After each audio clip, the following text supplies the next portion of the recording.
நமஸ்காரம். நம்மளுடைய வாஸ்து பயணத்தில் இந்த வீடியோவில் நம்ம பார்க்கக்கூடிய ஒரு விஷயம் வந்து உயிர்கொல்லி நோய், புற்றுநோய், நிறைய வித்தியாசமான பேர்கள் உண்டு. ஆனால் இதெல்லாம் இருக்குது அப்படின்னும் பொழுது வாஸ்து சாஸ்திரத்தில் அது குணப்படுத்த முடியுமா? படுத்த படுக்கையாக இருந்தவங்க கூட அவர்களுடைய வாழ்க்கையில் எழுந்து உட்கார வச்சு ஒரு ஒரு டே டு டே லைஃப் நார்மலாக லீட் பண்ணக்கூடிய அளவில் வாஸ்து மாற்றங்கள் பண்ண வைக்க முடியுமா அப்படின்னா நிச்சயமாக அது ஒரு சேலஞ்சாக பண்ண ஒரு சம்பவங்களும் உண்டு. ஆகையால் புற்றுநோய் அப்படின்ற ஒரு விஷயம் இன்றைக்கி வந்து வீட்டில் அட்லீஸ்ட் குடும்பத்தில் உறவினர்களுக்காவது ஒருத்தருக்கு அப்படின்ற ஒரு நிலைமைக்கு நம்ம இன்றைக்கி வந்துட்டோம். ஊரில் 1-2 பேருக்கு இருந்ததை நம்ம கேள்விப்பட்டிருப்போம். ஆனால் இன்னி காலகட்டத்தில் அது மாறி இருக்குது. இந்த விஷயங்களை ஏன் அப்படின்றது நம்ம ஃபஸ்ட்டு கவனிக்கணும். அதை தவிர்க்கிறதுக்கு நம்ம என்னெல்லாம் நம்ம வந்து நம்மளுடைய வாழ்க்கை முறையும் சரி, வாஸ்து சாஸ்திரத்துலேயும் இதெல்லாம் மாற்றிக்கணும். அது குறித்து இந்த வீடியோவில் ரொம்ப விலாவாரியாக நம்ம பார்க்கலாம்.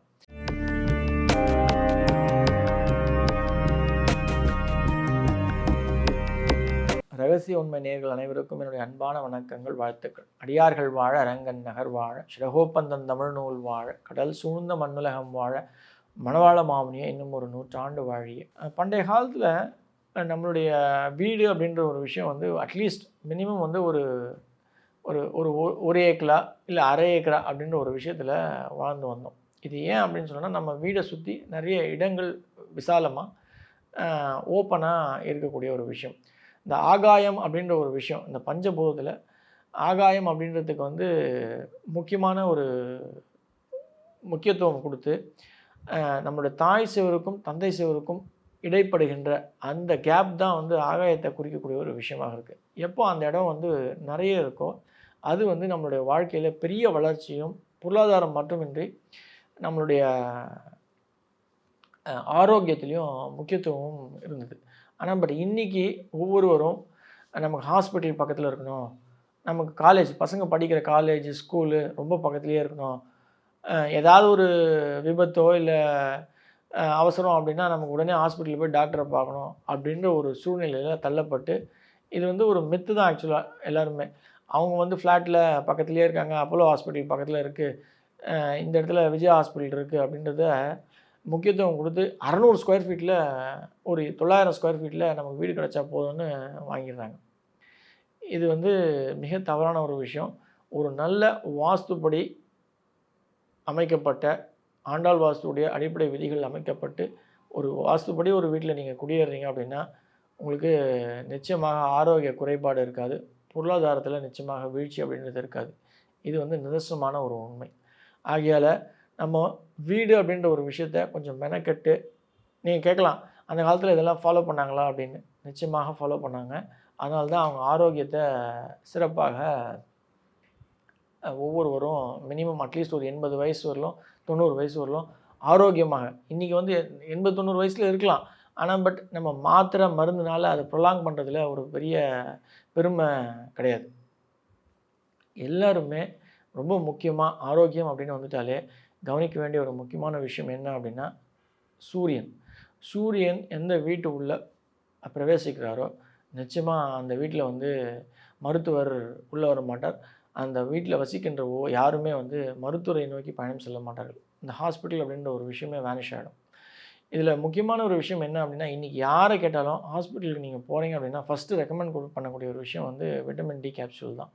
இந்த விட்டமின் டி அப்படின்றது வந்து நேச்சுரல் ஃபார்மில் ஒருத்தருக்கு இருக்கணும், கிடைக்கணும், ப்ரொடியூஸ் ஆகணும் அப்படின்னாலே சூரியனில் போய் நின்றாலே அது வந்து நம்ம பாடி ப்ரொடியூஸ் பண்ணிடும். இது நிறைய இடத்துல நான் சொல்லியிருக்கேன். நம்ம ஏற்கனவே வீடியோவில் கூட நான் அது வந்து இது குறித்து பேசியிருக்கேன், ஆரோக்கியம் அப்படின்ற ஒரு விஷயத்தில். இன்றைக்கி இந்த புற்றுநோய் அப்படின்ற ஒரு விஷயத்துக்கு விட்டமின் டி கேப்சூல் கிட்டத்தட்ட ஒரு 20,000 இன்டர்நேஷ்னல் யூனிட்ஸ்லேருந்து அது வந்து 50,000 இன்டர்நேஷ்னல் யூனிட்ஸ் வரலும் வீக்லி ப்ரிஸ்கிரைப் பண்ணுறாங்க.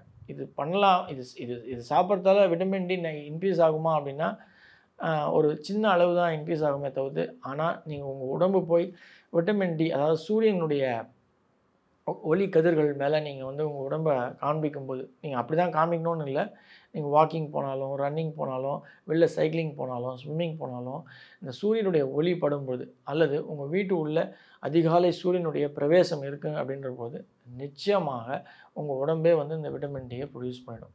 நீங்கள் வந்து அந்த மாத்திரையை நோக்கியோ இல்லை சோர்வு அப்படின்ற ஒரு விஷயம் உங்கள் உடம்புக்கு ஏற்படவே ஏற்படாது. சோர்வு ஏற்படும், எல்லாருக்குமே ஏற்படும். At the end of the day நீங்கள் வீட்டுக்கு போய் ரிட்டயர் ஆகி பெட்டில் தூங்கும்போது நிச்சயமாக அந்த விஷயம் நடக்கும். ஆனால் வெளில போயிட்டு வந்தால் எனக்கு டயர்டாக இருக்குது, ஸ்கூலுக்கு போயிட்டு வந்தால் டயர்டாக இருக்குது, ஸ்கூலில் வந்து நடந்தால் டயர்டாக இருக்குது, ஸ்கூலுக்கு போகும்போது டயர்டாக இருக்குது அப்படின்ற ஒரு விஷயம் குழந்தைகளாக இருக்கட்டும், இல்லை பெரியவர்களாக இருக்கட்டும், இந்த இந்த வார்த்தை, இந்த விஷயம் அப்படின்றது வரவே வராது. ஆகையால் முதல்ல நம்ம கவனிக்க வேண்டிய ஒரு விஷயம் என்ன அப்படின்னா, சூரியனுடைய பிரவேசம். அதுக்கு தான் எங்களுடைய முக்கியமான ரூலாக வடக்குனா கிழக்கு சார்ந்தும், கிழக்குனா வடக்கு சார்ந்தும் முக்கியமாக ஜன்னல்கள், பெரிய ஜன்னல்கள் அமைத்து கொடுக்கறது எங்களுடைய முக்கியமான ஒரு குறிக்கோளாக வச்சுருக்கோம். அந்த ஜன்னல்கள் 24 மணி நேரமும் 7 நாட்களும், அதாவது 365 நாளும் திறந்திருக்கிறது சாலச் சிறந்தது. கொசு பிரச்சனை இருக்குது, டஸ்ட் பிரச்சனை இருக்குது அப்படின்னா தயவுசெய்து மெஷ்ஷு போட்டு முடிங்க. ஆனால் இந்த இந்த ஜன்னல்கள் மூலியமாக சூரிய ஒளிக்கு மட்டுமல்லாமல் காற்று அப்படின்ற ஒரு விஷயம், அடுத்த மிகப்பெரிய பூதம், மிகப்பெரிய பஞ்சபூதத்தில் ஒன்று காற்று. அந்த காற்று அப்படின்ற ஒரு எக்ஸ்சேஞ்ச் இருக்கிறது நம்மளுடைய வீட்டுக்குள்ளேயும் வெளிப்புறத்துக்கும் போயிட்டு வருது அப்படின்றது நம்மளுடைய ஆரோக்கியத்துக்கு மிகப்பெரிய ஒரு ரோலை ப்ளே பண்ணும். இந்த பஞ்சபூதத்துடைய ரோல்லையே காற்று தண்ணீரோடு சேரும்போது வேறு மாதிரி பிஹேவ் பண்ணும், இந்த காற்று நெருப்போடு சேரும்போது வேறு மாதிரி பிஹேவ் பண்ணும்.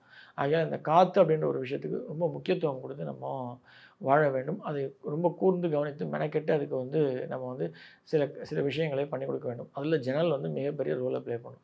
இதுக்கு அடுத்து நம்ம பார்க்க வேண்டிய ஒரு விஷயம் தென்கிழக்கு. தென்கிழக்கில் நிச்சயமாக பள்ளங்கள் இருக்கிறது அவாய்ட் பண்ணுறது நல்லது. நிறைய காசுகள்னு சொல்லலாம், கிழக்கு சார்ந்து நமக்கு வந்து செப்டிக் டேங்க் போட்டுக்கலாம், போர் போட்டுக்கலாம். தவறு.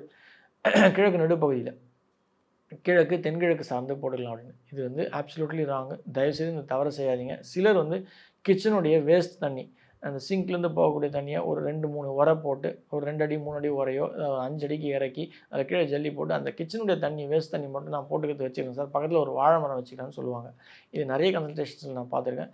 இது வந்து மிகப்பெரிய தவறு. தயவுசெய்து தென்கிழக்கு சார்ந்து எந்த ஒரு பள்ளமும் எடுக்காதீர்கள். அங்கே மரம் இருக்குது, அந்த மரத்தை சுற்றி நான் தண்ணி வைப்பதுக்காக நான் பள்ளம் பண்ணி வச்சுக்கிறேன்னா அது கூட பண்ணாதீங்க. மரத்துக்கு வேர் உண்டு, அந்த வேர் வந்து நிச்சயமாக தண்ணீரை இழுத்துக்கொள்ளும். தயவுசெய்து தென்கிழக்கில் போரு, பள்ளம், செப்டிக் டேங்க்கு, சம்பு, ஈவன் டாய்லெட் பாத்ரூம் கூட நிச்சயமாக போடாதீர்கள்.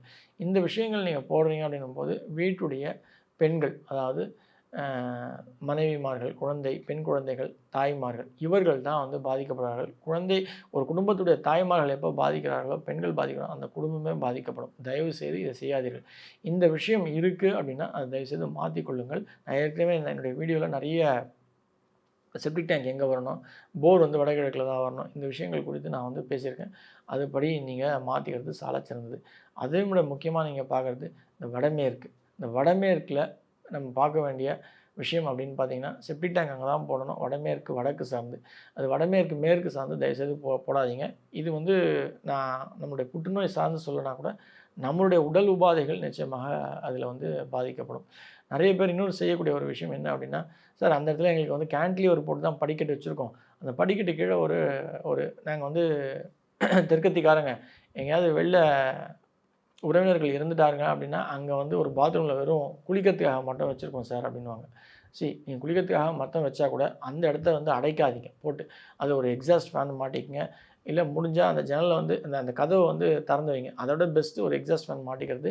வடமேற்கு ரெஸ்ட் ரூம் வைக்கிறீங்க அப்படின்னா கழிப்பறை, அந்த இடத்துல வந்து எப்பயுமே வந்து எக்ஸாஸ்ட் ஃபேன் ஃபிக்ஸ் பண்ணி வச்சுங்க. இது ரொம்ப முக்கியமான ஒரு விஷயம். அதுக்கு அடுத்தபடியாக நீங்கள் பார்க்க வேண்டியது உள்மூலைகள். வீட்டு உள்ளே வந்து வடமேற்கு படிக்கட்டு அப்படின்றது வந்து இருக்குது அப்படின்னா நிச்சயமான பெண்களுடைய ஆரோக்கியம் அப்படின்றது குறைபடும். நான் ஆரோக்கியம் சொல்லும்போது இந்த புற்றுநோய் சம்மந்தப்பட்ட ஒரு விஷயம் இது. இந்த விஷயத்தில் கொஞ்சம் கூர்ந்து கவனித்து அந்த இடத்துல உள்மூலை படிக்கட்டு அப்படின்ற ஒரு விஷயத்தை வந்து தயவுசெய்து அவாய்ட் பண்ணுங்கள். அந்த படிக்கட்டு அப்படின்னு வரும்பொழுது அது மேற்கு நடுப்பகுதியில் வரலாம், தெற்கு நடுப்பகுதியில் வரலாம். ஏற்கனவே சொல்லியிருக்கேன். எந்த மூலையிலையும் தயவுசெய்து உள்மூலைகளில் படிக்கட்டு அப்படின்ற ஒரு விஷயம் தயவுசெய்து போடாதீர்கள். இது மிகப்பெரிய பாதிப்பை கொடுக்கும். நீங்கள் சொல்லலாம், சார் நாங்கள் இந்த வீட்டில் தான் இருக்கோம், எங்கள் வீட்டில் வந்து பாதிப்பு இல்லை அப்படின்னு சொல்லலாம். அது இழப்பு அப்படின்ற ஒரு விஷயம் இருக்கிற வரலும் அந்த ஒரு விஷயம் வந்து உங்களுக்கு தள்ளிட்டு போகும். ஆனால் அந்த இழப்பு அப்படின்ற ஒரு விஷயம் எப்போ வந்து நம்ம அந்த வீட்டில் வசிக்கும்போது நகன்று அகன்று போதோ அப்போ பாதிப்பு அப்படின்றது வந்து நிச்சயமாக உங்களுக்கு புலப்படும். ஆகையால் இது பயன்படுத்துறதுக்கோ இல்லை வந்து பயன்படுத்தி நீங்கள் வந்து வாஸ்து பார்க்கறதுக்காக நான் சொல்ல. இது ஜஸ்ட் ரொம்ப முக்கியமான ஒரு சாஸ்திரம். அந்த சாஸ்திரத்தில் மிகப்பெரிய ஒரு சூட்சமங்களும் நல்ல விஷயங்களையும் ஒளிஞ்சிட்டு இருக்கு. அது நம்மளுடைய முன்னோர்கள் எழுதி வச்ச ஒரு சாஸ்திரம். அது நிறைய பேர் ஃபாலோ பண்ணுறாங்க, ஆரோக்கியமாக இருக்காங்க, அற்புதமான வாழ்க்கையை வாழ்ந்து கொண்டு வருகிறார்கள். இந்த தவறை தெரிந்தோ தெரியாமலோ செய்து விடுகிறார்கள். அதற்காக தயவுசெய்து அந்த விஷயங்கள் குறித்து பயப்படுறதுக்கோ இல்லை அச்சப்படுறதுக்கோ ஒன்றும் கிடையாது. சிம்பிளாக நான் சொல்லக்கூடிய இந்த விஷயங்கள் ஆரோக்கியத்திற்கு அப்படின்னு நீங்கள் பார்க்கும்பொழுது கோயில்கள் அப்படின்னு வந்து நம்ம பார்த்தோம் அப்படின்னா, காமாட்சி அம்மனுடைய கோவில், காஞ்சி காமாட்சி அம்மன் கோயில் வந்து தி பெஸ்ட் கோவில். குண்டலி குமாரி குடிலே சண்டி சராசர சவித்திர சாமுண்டே குக்னி குஹாயினி துர்கே குருமூர்த்தே துவாம் நமாமிம் காமாட்சி. காமாட்சி மந்திர யந்திர தந்திர சுரூபமாக இருக்கக்கூடிய ஒரு கோவில். அந்த கோயிலுடைய வழிபாடு ரொம்ப சாலச் சிறந்தது. அந்த கோயிலுடைய வழிபாடு வெள்ளிக்கிழமையிலையோ போ உத்திர நட்சத்திரத்திலையோ நீங்கள் இருக்கீங்க போகிறீங்க அப்படின்னும்போது காமாட்சி எல்லா விஷயங்களுக்கும் உங்களுக்கு வந்து திதித்த தேவதையாக காட்சியளித்து உங்களுடைய தேவைகளை பூர்த்தி செய்வா அப்படின்றது தான் அதனுடைய சூட்சமம். ஆரோக்கிய குறைபாடுக்கு காமாட்சியை பார்க்குறது பஞ்சமி திதியில் பார்க்குறது ரொம்ப விசேஷம். நன்றி. ஆழ்வார் ஆச்சாரியன் எம்பெருமானார் ஜீயர் திருடிலே சனம் ஆண்டாள் பிச்சை குலிங்க குடிலே சனம் சனம் சனம்.